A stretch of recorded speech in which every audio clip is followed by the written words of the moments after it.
The wooden tray slipped from Thomas's trembling hands, sending fresh bread rolls scattering across the USS Constitution's deck like scattered prayers. Cruel laughter erupted from the gathered sailors as the 17-year-old boy dropped to his knees, desperately collecting the soiled loaves. "Look at the orphan boy," shouted Seaman Morrison, his voice cutting through the Atlantic wind. "Can't even serve bread without making a fool of himself."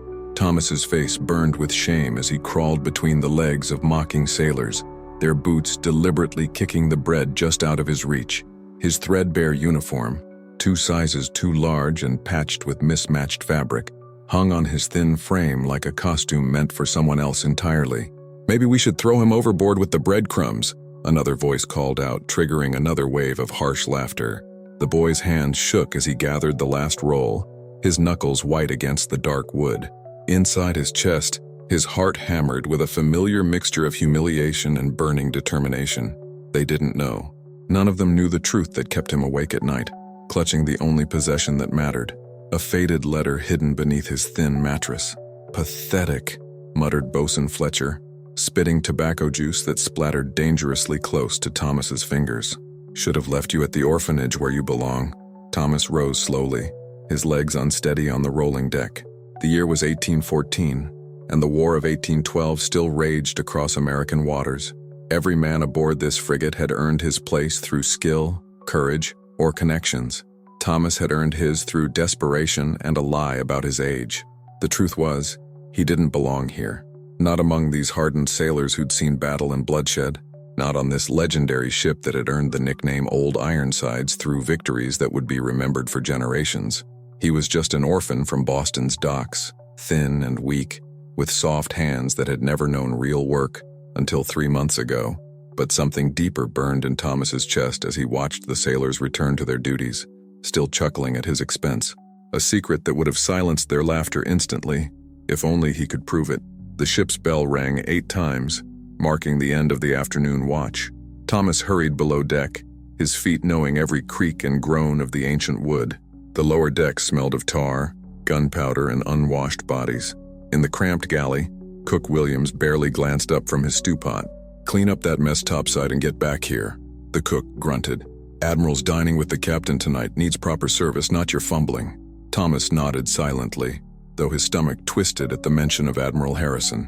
For 3 months he'd watched the distinguished officer from a distance, studying his weathered face, the way he carried himself with quiet authority. The silver hair that caught the light just so. The same silver hair Thomas saw in his own reflection when the light hit it right. That evening, as the sun painted the ocean in shades of amber and gold, Thomas prepared the Admiral's meal with shaking hands. The other cabin boys had conveniently disappeared, leaving him to face this moment alone. He smoothed his uniform as best he could and lifted the silver tray. The captain's quarters were a world apart from the rest of the ship. Rich mahogany panels gleamed in the candlelight, and maritime charts covered a polished table where Admiral Harrison sat across from Captain Stewart. Both men looked up as Thomas entered, his footsteps unnaturally loud on the wooden floor. "Ah, the bread boy," Captain Stewart said with mild amusement. "Heard you gave quite the performance this afternoon." Admiral Harrison's steel-gray eyes fixed on Thomas, and for a moment, time seemed suspended. The boy's hands trembled as he set down the tray, trying not to spill the wine or upset the carefully arranged plates. "What's your name, son?" Admiral Harrison's voice was gentle, almost paternal. Thomas's heart nearly stopped. "Son." The word hung in the air like a lifeline thrown to a drowning man. "Thomas, sir. Thomas and Miller." The lie came automatically, the false surname he'd given when he'd enlisted. "Miller." The Admiral repeated the name slowly, his eyes never leaving Thomas's face. "And how old are you?" "Thomas Miller." 18, sir." Another lie, but necessary. Admiral Harrison leaned back in his chair, his expression unreadable. 18. Of course. There was something in his tone, a knowledge that made Thomas's blood run cold and hot simultaneously. The silence stretched unbearably. Thomas could hear his own breathing, the distant sound of waves against the hull, the creak of rope and timber. Captain Stewart looked between them with growing curiosity. "That will be all, boy," the captain finally said. Thomas bowed quickly and turned to leave, his heart hammering so loudly he was certain both officers could hear it. But as he reached the door, Admiral Harrison's voice stopped him cold. "Thomas." The boy turned, his hand frozen on the brass handle. "See that you're more careful with the bread tomorrow. A sailor's meal is sacred no matter how humble. Yes, sir. But something in the Admiral's eyes suggested he wasn't talking about bread at all. Later that night, Thomas lay in his hammock, surrounded by the snores and mutters of sleeping sailors. His fingers traced the outline of the letter hidden beneath his thin pillow, the letter that had brought him to this ship, to this moment. The letter that bore Admiral Harrison's signature and spoke of a son lost to time and circumstance. Above deck, he could hear the measured footsteps of the night watch. Somewhere in the captain's quarters, Admiral Harrison might be staring at charts, planning their next engagement with British ships. Or perhaps he was thinking about a 17-year-old cabin boy with familiar eyes and hair that caught the light like silver. Thomas closed his eyes, but sleep wouldn't come.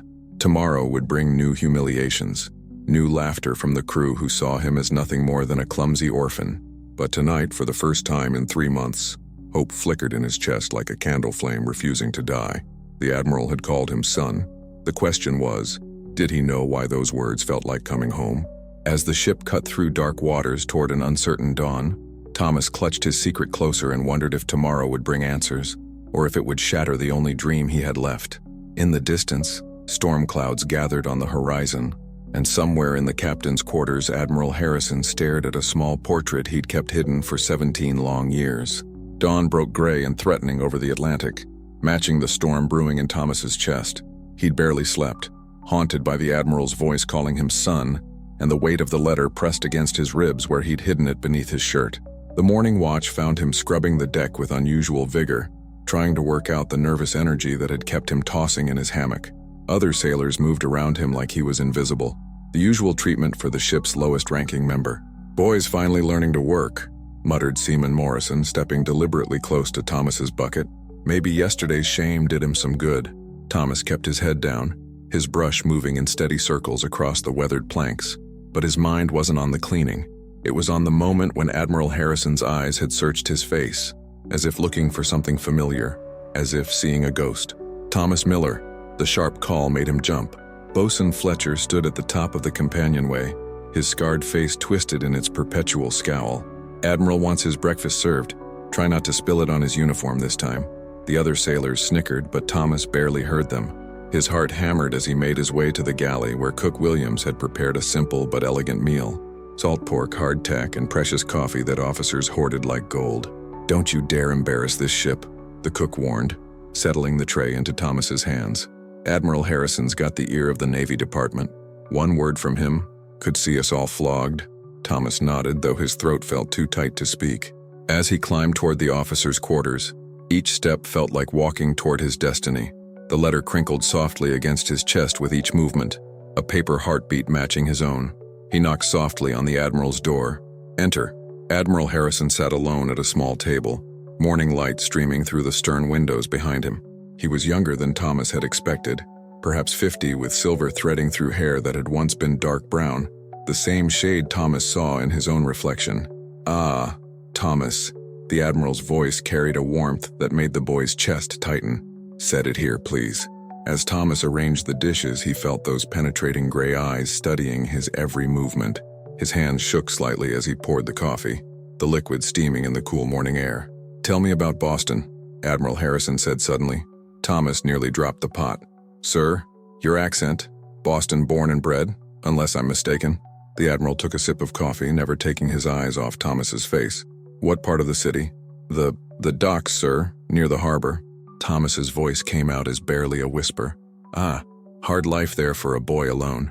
There was no judgment in the words, only understanding. "Lost your family young?" The question hit like a physical blow. Thomas's vision blurred momentarily, and he had to grip the table edge to steady himself. "Never knew them, sir. Raised at St. Mary's Orphanage until I was old enough to work." Something flickered in Admiral Harrison's eyes. Pain, recognition, or perhaps both. He set down his coffee cup with deliberate care. "St. Mary's. I know it well." His voice had grown soft, distant. "Good people there. Sister Catherine still runs it?" Thomas nodded, not trusting his voice. The Admiral rose and moved to the stern windows, his hands clasped behind his back as he gazed out at the endless ocean. The silence stretched between them, heavy with unspoken words. "There's something about you, Thomas Miller," the Admiral said finally, still facing the sea. "Something familiar." Thomas's heart stopped. This was the moment. He could feel the letter burning against his chest, could almost hear his own voice speaking the truth that had brought him to this ship. But fear paralyzed him. Fear of rejection, of being cast out, of having his one hope shattered. "Perhaps," Thomas began, his voice cracking. "Perhaps we've met before, sir." Admiral Harrison turned slowly, his eyes sharp and searching. "Have we?" The question hung in the air like gunpowder waiting for a spark. Thomas opened his mouth to answer, but the words wouldn't come. Instead, he stood frozen, trembling under the weight of 17 years of longing and uncertainty. A knock at the door shattered the moment. "Admiral Harrison, sir." Lieutenant Morrison's voice was urgent. "British frigate spotted off the starboard bow. Captain's compliments, and he requests your immediate presence on deck." The spell was broken. Admiral Harrison's posture straightened, the personal moment dissolving into professional duty. "Very well." He moved toward the door, then paused, looking back at Thomas. "We'll continue this conversation later, boy. There are questions that need answers." Thomas could only nod as the Admiral strode from the cabin, leaving him alone with the half-finished breakfast and a heart full of unspoken truths. As he cleared the dishes, his hands moved automatically while his mind raced. The Admiral suspected something, that much was clear, but how much did he know? And what would happen when Thomas finally found the courage to reveal the letter that could change everything? Above deck, he could hear the controlled chaos of a ship preparing for possible battle. Orders shouted, feet running, the creak of cannon being readied. But for Thomas, the real battle was just beginning. That afternoon, as the British ship proved to be a merchant vessel flying false colors, Thomas found himself on deck, coiling rope with mechanical precision. The other sailors had forgotten about him again, their attention focused on the excitement of the near encounter. But Admiral Harrison stood at the quarterdeck, his eyes finding Thomas among the crew with unsettling frequency. Each glance felt like a question, a challenge, a promise of revelations to come. "If this moment has touched your heart, tell me from which city or country you're watching this story unfold." Sometimes the hardest conversations are the ones that can change our lives forever. As sunset approached, Thomas made a decision that would alter everything. Tonight, when the ship settled into evening watch, he would return to the Admiral's quarters. He would show him the letter. He would finally tell Admiral Harrison the truth about who Thomas Miller really was, and why a 17-year-old orphan had traveled across half the continent to serve on his ship. The only question was whether that truth would bring them together or tear them apart forever. In his pocket, the letter seemed to pulse with its own heartbeat, counting down to a moment that had been 17 years in the making. The ship's bell struck 10 times, marking the end of evening watch. Most of the crew had settled into their hammocks, exhausted from the day's false alarm with the British merchant vessel. Thomas stood outside Admiral Harrison's quarters, his hand raised to knock, paralyzed by the weight of what he was about to do. The letter felt like fire against his chest, where he'd moved it for safekeeping. 17 years of questions, 17 years of wondering, and now, in the space of a few minutes, everything could change forever. He knocked. "Come in." Admiral Harrison sat at his desk, writing by the light of an oil lamp. Charts and dispatches covered the polished wood surface, but he pushed them aside as Thomas entered. "Thomas." The Admiral's voice held no surprise, as if he'd been expecting this visit. "Sit down." There was only one chair besides the Admiral's, a simple wooden seat that creaked as Thomas lowered himself into it. The cabin felt smaller in the lamplight, more intimate. Through the stern windows, stars reflected off the dark ocean like scattered diamonds. "You wanted to continue our conversation," Thomas said, his voice barely above a whisper. "I did." Admiral Harrison leaned back, his gray eyes studying Thomas with unsettling intensity. "But first, I think you have something to tell me." The statement hung in the air like a challenge. Thomas's heart hammered so loudly he was certain the Admiral could hear it. His hand moved instinctively to his chest where the letter waited. "Sir, Thomas's voice cracked. "I need to show you something." With trembling fingers, he reached beneath his shirt and withdrew the letter. The paper was worn soft from years of folding and unfolding. The ink faded but still legible. He held it out, his hand shaking. Admiral Harrison took the letter with careful reverence, as if handling something sacred. As his eyes scanned the familiar handwriting, his face went completely still. "Dear God," he whispered. Thomas watched the Admiral's face transform, shock giving way to something deeper, more profound. The man's hands shook as he read words he'd written 17 years ago. "Where did you get this?" Admiral Harrison's voice was hoarse with emotion. "My mother left it for me, the nuns at St. Mary's. They gave it to me when I turned 16. Thomas's words came in a rush now, the dam finally breaking. "It's all I have of her, all I have of you." The Admiral looked up, his eyes bright with unshed tears. Elizabeth. Your mother was Elizabeth. It wasn't a question, but Thomas nodded anyway. Elizabeth Harrison. She died giving birth to me. Elizabeth Miller, Admiral Harrison corrected softly. She took her maiden name back when circumstances forced us apart. The silence stretched between them, heavy with the weight of lost years. Admiral Harrison rose and moved to the stern windows, the letter still clutched in his hands. I was 28, he said, his voice distant with memory. A lieutenant with no money, no prospects beyond the Navy. She was the daughter of a Boston merchant who'd lost everything in a bad investment. Her father forbade our marriage, said I was beneath her station. Thomas listened, afraid to breathe, afraid to break the spell of finally hearing the truth. We married in secret, the Admiral continued, but when her father discovered it, he threatened to disown her completely. She was pregnant and I was about to ship out for a 3-year deployment to the Mediterranean. We thought it would be better if she went back to her maiden name, if no one knew about the marriage, just until I returned.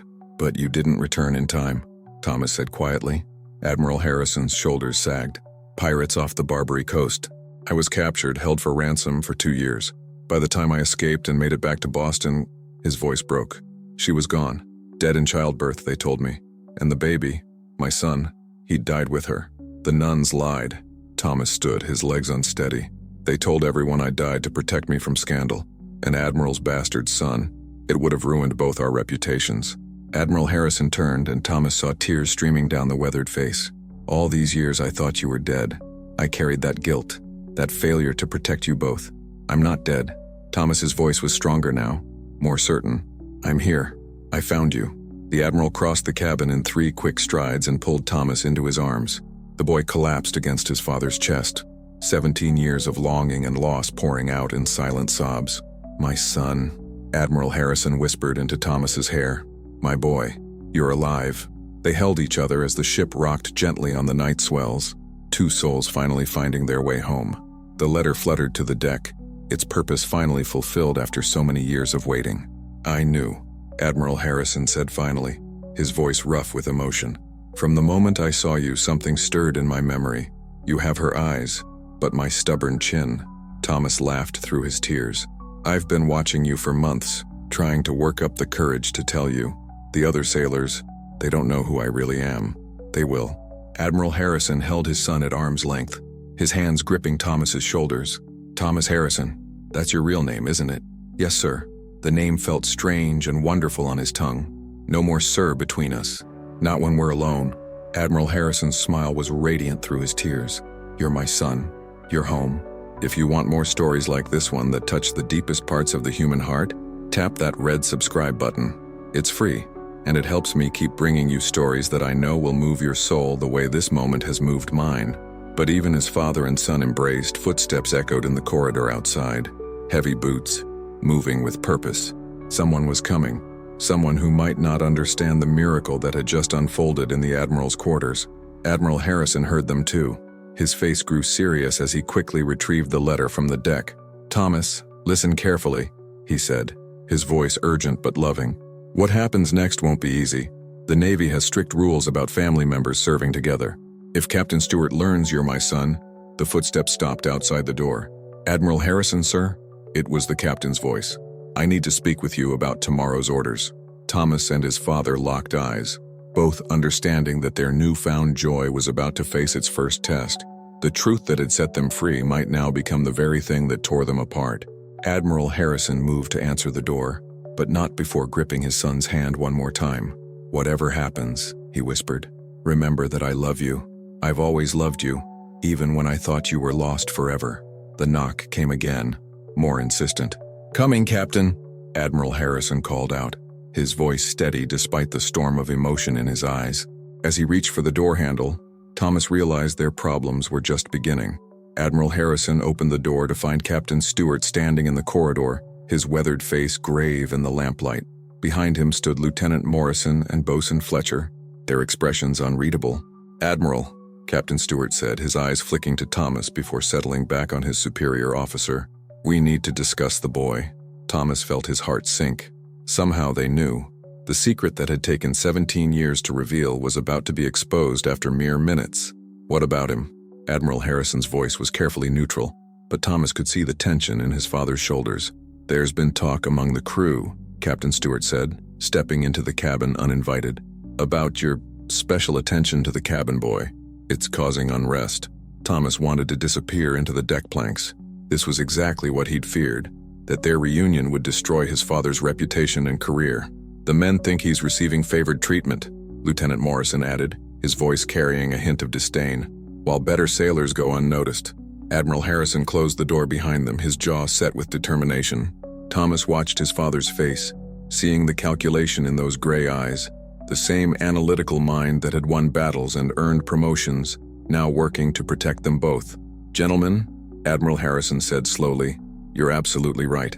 Thomas's world tilted. Was his father about to deny him, cast him aside to protect his own position? "The boy has been receiving special attention," the Admiral continued, moving to stand beside Thomas. "And it's time you knew why." Captain Stewart's eyebrows rose. "Sir?" Admiral Harrison reached into his desk drawer and withdrew an official document, his commission papers, but beneath them was something else.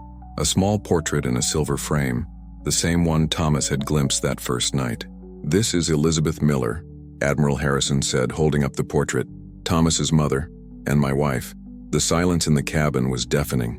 Thomas stared at the portrait, a young woman with kind eyes and his own stubborn chin, wearing a simple blue dress that matched the color of her gaze. "Your wife?" Captain Stewart's voice was barely a whisper.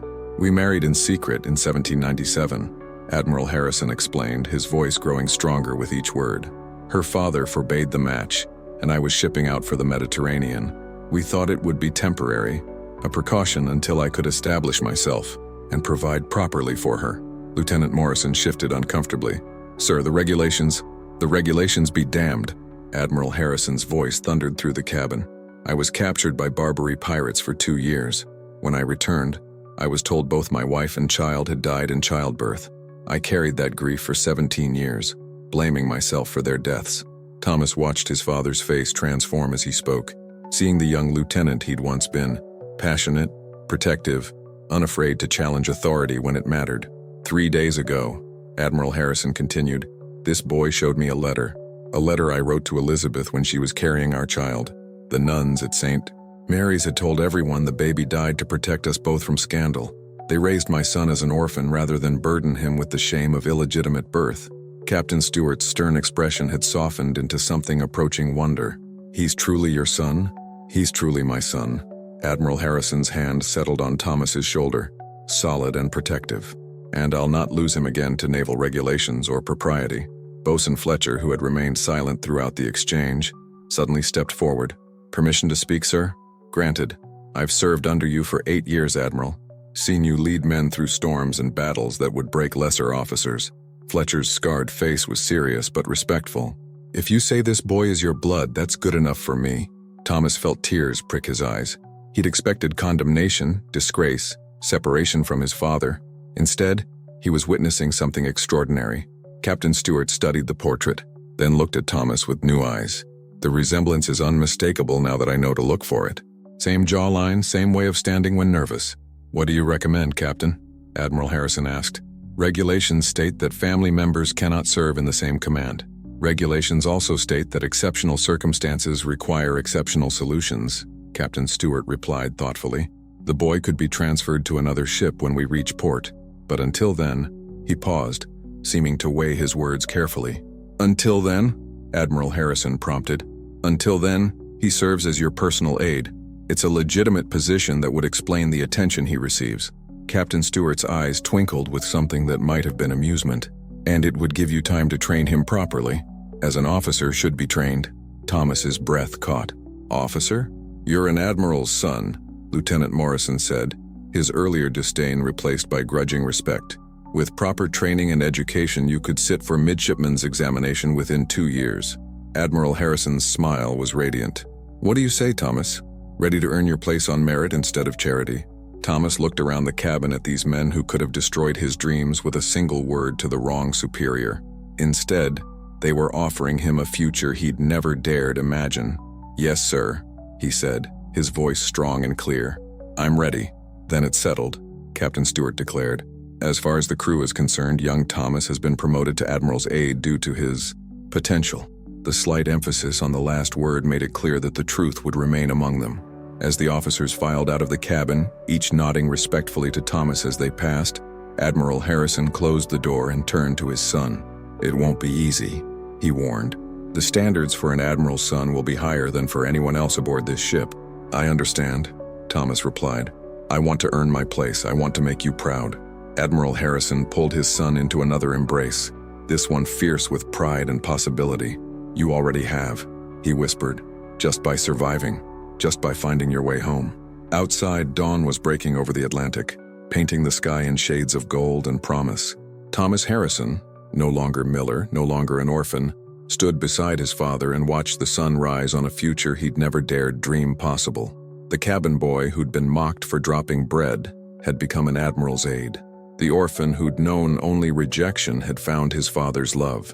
And somewhere in the growing light, Thomas could almost see the woman in the portrait smiling down at them both. If this story has spoken to your heart, leave a comment telling me where you're watching from. And if you haven't yet, subscribe for free. That's how you and I can stay connected through every new story that reminds us that sometimes the family we're meant to find is worth every struggle to reach them. The USS Constitution sailed on through waters that no longer seemed endless, carrying a father and son who had finally found their way back to each other. And in the ship's log that day, Captain Stewart would write simply, "Crew adjustment made, morale improved, course steady as she goes." But Thomas knew the truth was far more extraordinary than any log entry could capture. Sometimes the greatest victories weren't won with cannons and courage. They were won with love that refused to stay buried, and the faith that family could be found even in the vast loneliness of the sea.